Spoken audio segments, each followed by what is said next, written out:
Namaste. You're listening to the Savannah Podcast. Join us on an exploration of Eastern spirituality, yoga philosophy, and conscious living for the new age.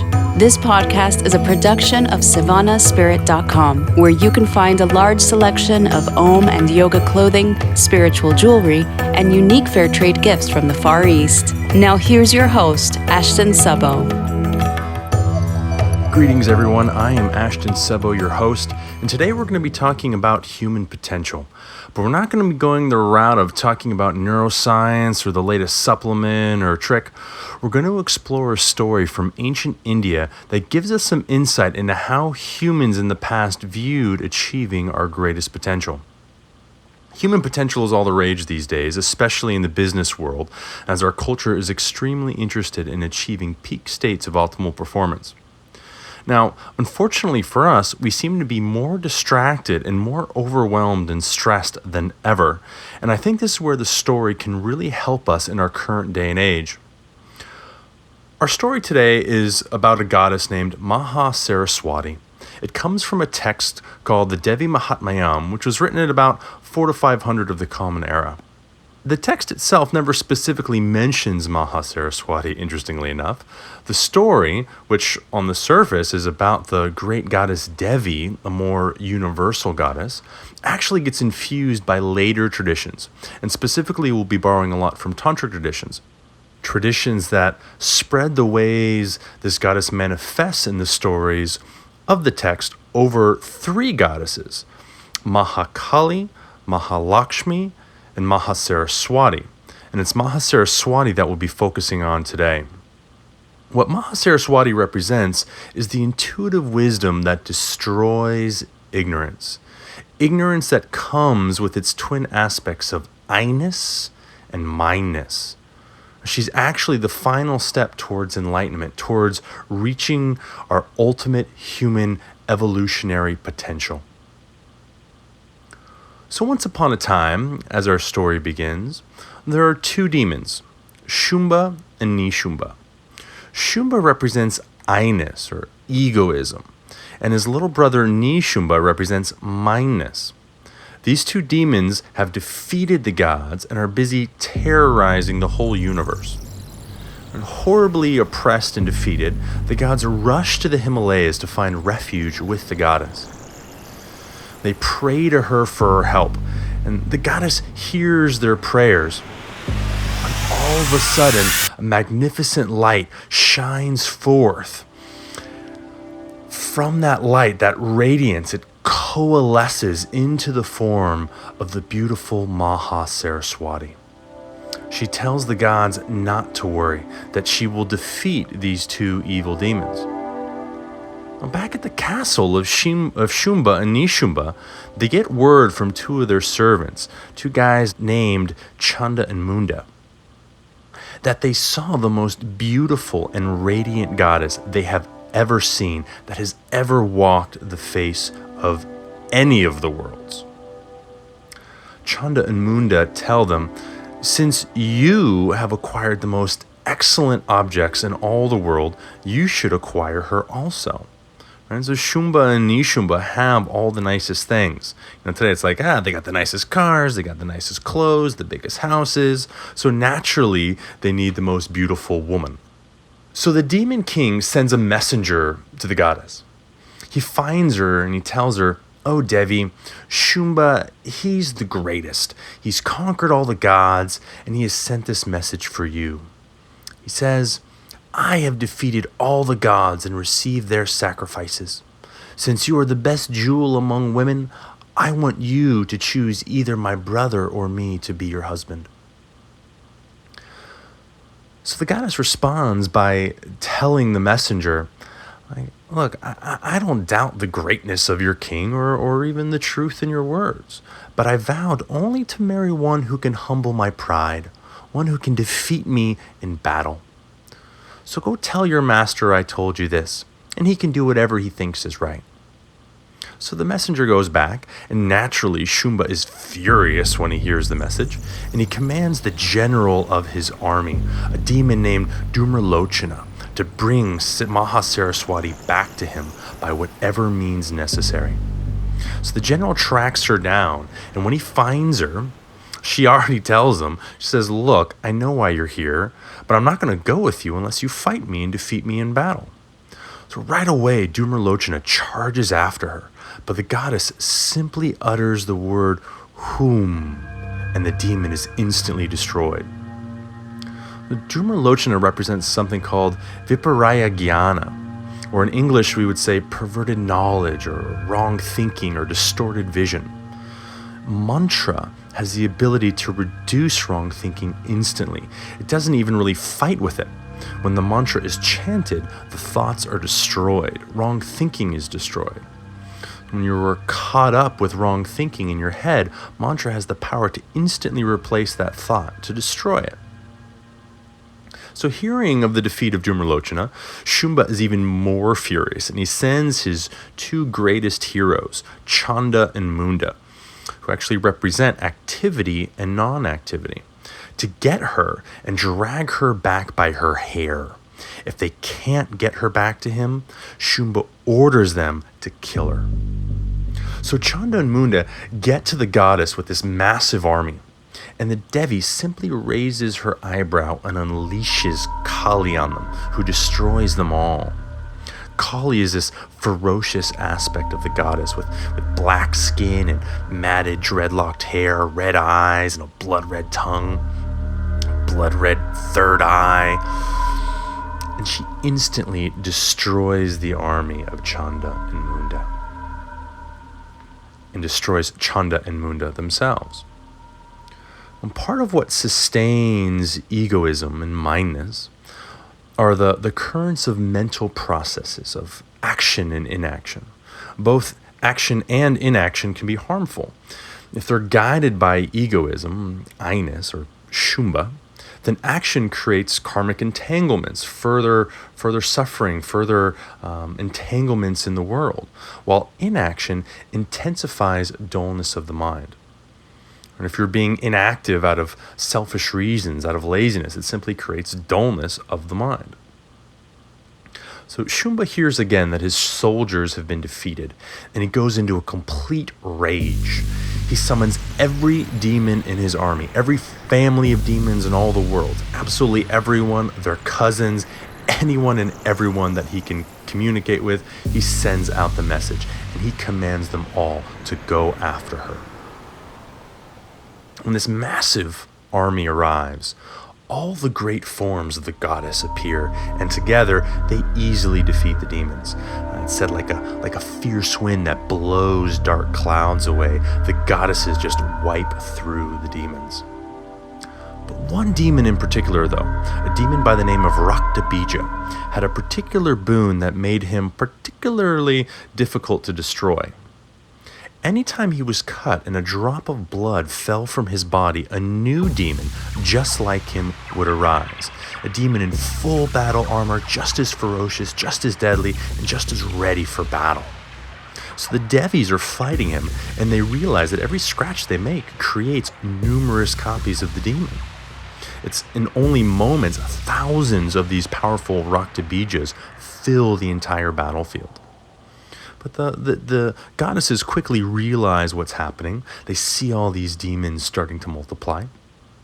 So Maha Saraswati tells Kali to open her mouth wide and take in all those drops of blood that fall from Raktabija.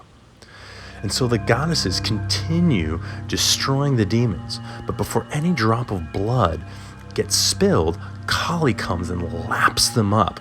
So you drink up all the blood so that no new demons could form. And it's not long before the original Raktabija remains and is destroyed by the sword of the Devi, of the goddess. And swords represent discrimination. And what does Raktabija represent? Well, he represents the outgoing thought waves of the mind. One simple thought can multiply into a never-ending stream of thoughts. If left unchecked, the mind simply multiplies itself infinitely with more and more thought. And we can all easily realize this in our own lives. When you have one thought, it easily creates another thought and another and another. Even if you try to get rid of one thought, it simply creates more thoughts by having thoughts to get rid of and destroy that thought. It's a never-ending stream of thought. And it's discrimination, the sort of discrimination that's going to cut through this to understand what's actually going on in the mind, to cut these thoughts off.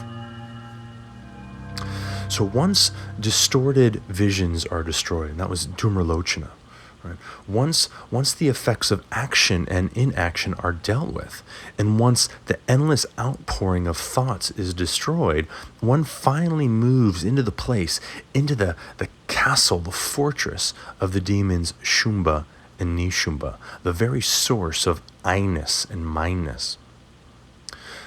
As we've moved through the story, we're actually moving through specific psychological states of being.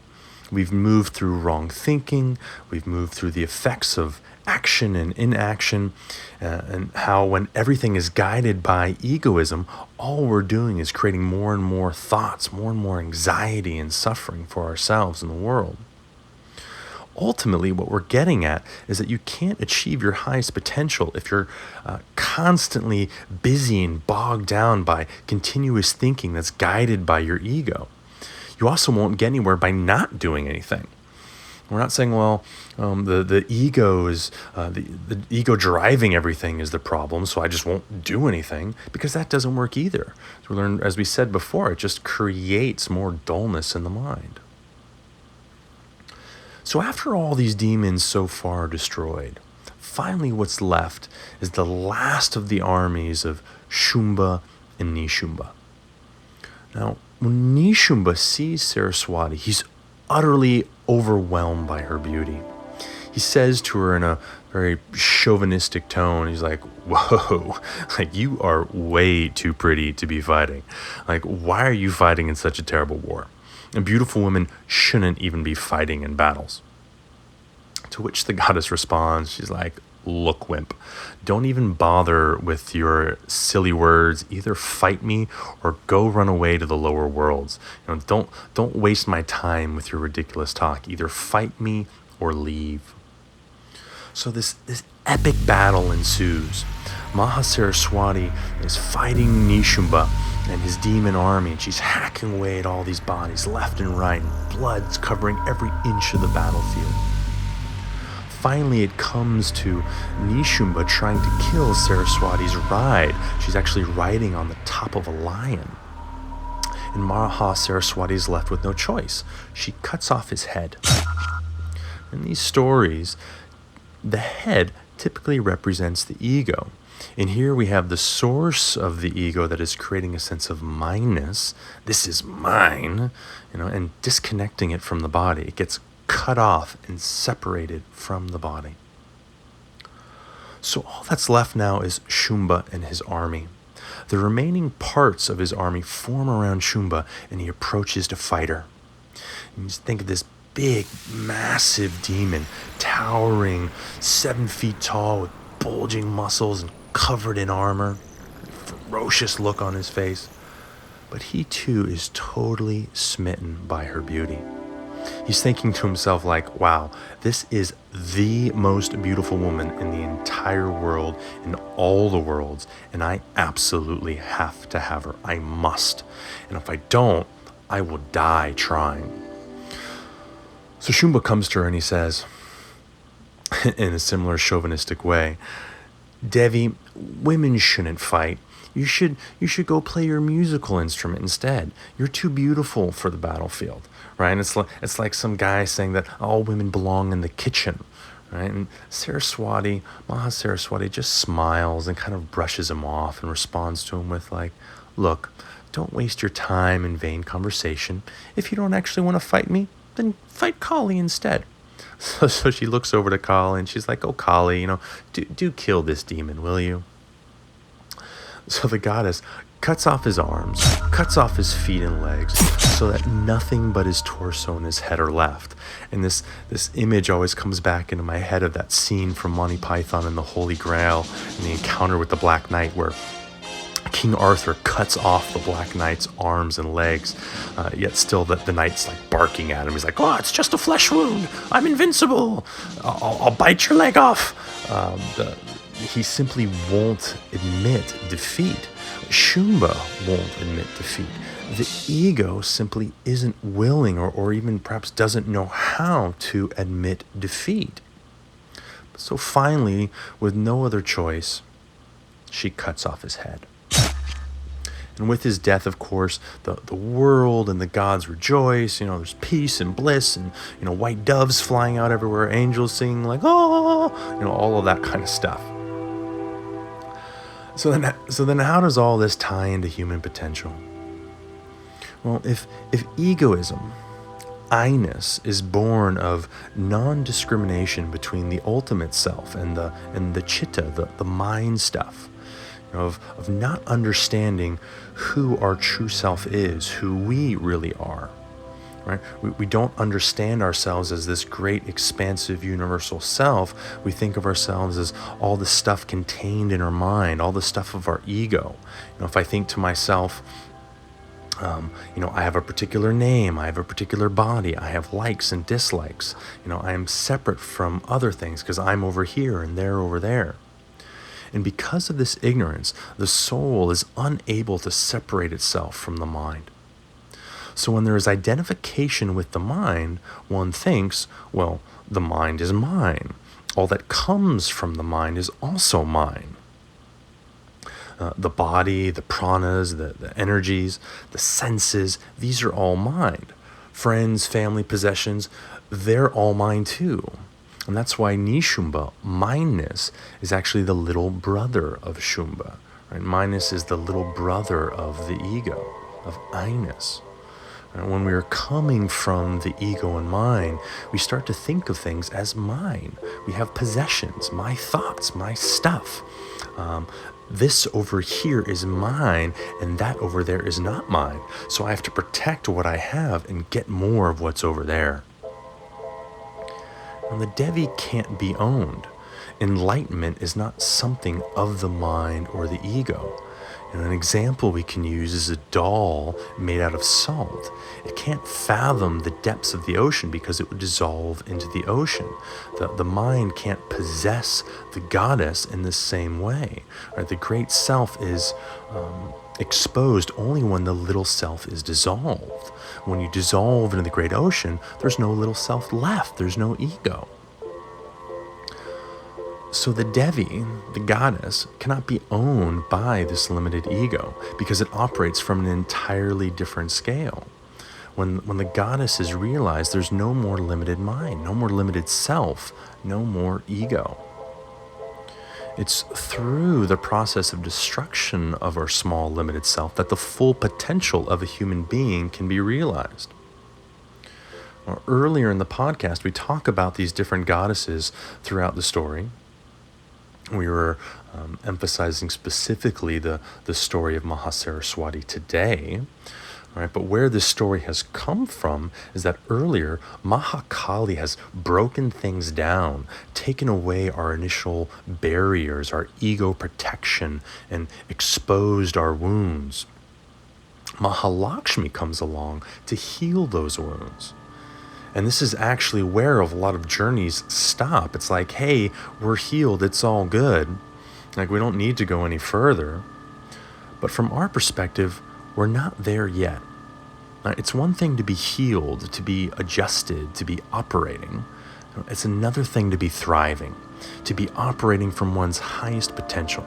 And that's where Maha Saraswati comes in to reveal the latent powers of the soul uninhibited by the barriers of the mind. So the story is taking us through this psychological process where Mahakali is coming along to break us down, to break down the ego. Mahalakshmi is the process that heals us, that gets us back to our baseline. And it's ultimately Maha Saraswati that brings us forth into our greatest potential. And how is it done? How is our greatest potential reached? By overcoming these two gigantic barriers of I-ness and mindness. Thinking that I have a separate I and an I that has a mind and has stuff that is mine. And we're constantly caught up in our egos trying to get things for ourselves, to possess them, like Shumba was trying to possess the goddess. And when we can overcome the tendency of the mind to want to acquire things for itself, we can actually offer our greatest gifts out into the world. We then become a vehicle for whatever creative expression wants to come through us. We're not guided by this limited, oppressive sense of the mind that Shumba represents. This really allows us then to flower as beings. It allows us to reach our greatest potential. When we're constantly caught up trying to figure out what we can get for ourselves, our mind is bogged down, it's clogged, it's clouded. So the goddess comes along to annihilate these barriers of the mind. As they're destroyed, our full potential, this full potential of life, can move through us. This story itself even gives us some insight in some of the tools we can use in this journey to overcome the ego. And the most obvious tool is mantra, is chanting. The goddess utters the sound of Hum to destroy one of the demons, and it's not even really a fight. Mantra has this incredible power to overcome thought forms in the mind. And while there are plenty of different lineages and gurus out there that offer different specific mantras, we can think about this one even more universally. What do parents often do to children to help them calm their minds before sleep? They sing them a lullaby. And what is a lullaby? It's a simple mantra repeated over and over again to help soothe and calm the mind. They overcome the thoughts that might be filling a child's head and preventing it from restful sleep. So if you have a particular mantra that you already use, I encourage you to use that. If you're associated with a particular lineage or you have something that already works for you, wonderful, use that. Om is a very particular mantra as well. Each of the goddesses has a particular mantra, a way in which they vibrate. But really, there are so many different ways to approach mantra. I encourage you to find something that feels good and works for you. Even toning is a great option and a great means to get a sense of how the vibration of particular sounds move through your body. Meditation is another means of overcoming the mind. It's a much larger topic that would go beyond the scope of this podcast to break down. But if you don't already have a meditation practice, I'd encourage you to explore a very basic practice. Don't feel like there's any big complex thing you need to do or to know to meditate. Simply find a quiet place and preferably sit with a tall, neutral spine and witness. Witness your breath, the air as it enters your lungs and as it leaves your lungs. Witness your thoughts. And witness without attachment. This is actually a great opportunity to notice the experience alluded to in our story of Rakthabija. You might witness a thought, then notice that if you attach that thought or try to do something with it, it creates another thought, then another, then another. You can actually see this story happening within your own mind. And remember, what can help us overcome this is awareness. So you just witness. Don't try to change your thoughts. No need to direct your mind or thoughts in any way. Just witness. And the ego will lose its food. It will lose its fodder. The mind will become more still and tranquil. Eventually, this will lead to an experience beyond the mind. And some days this experience might seem super available and accessible. Other days it might seem impossible and unattainable. All right, but you keep sitting. You keep witnessing. And that's the practice throughout it all. And it's these experiences, these states, these realizations that are going to continue us on this path of reaching our fullest potential as beings. When the obstructions of the mind and ego are cleared, we're free to allow the limitless creative power of the universe, of the goddess, to move through us and ultimately offer those gifts out into the world. It's not a dullness of the mind. It's not a lack of activity of the brain. It's just an experience where we are not getting stopped and tripped up by every thought of the ego throughout the mind. We are just a vehicle for this creative power of the universe, and ultimately then able to reach our highest potential. So I hope you've enjoyed today's podcast and learned something new. I hope you've enjoyed hearing about the goddesses and about Maha Saraswati. As well, I hope you'll tune in again next time. Thanks for listening. Namaste.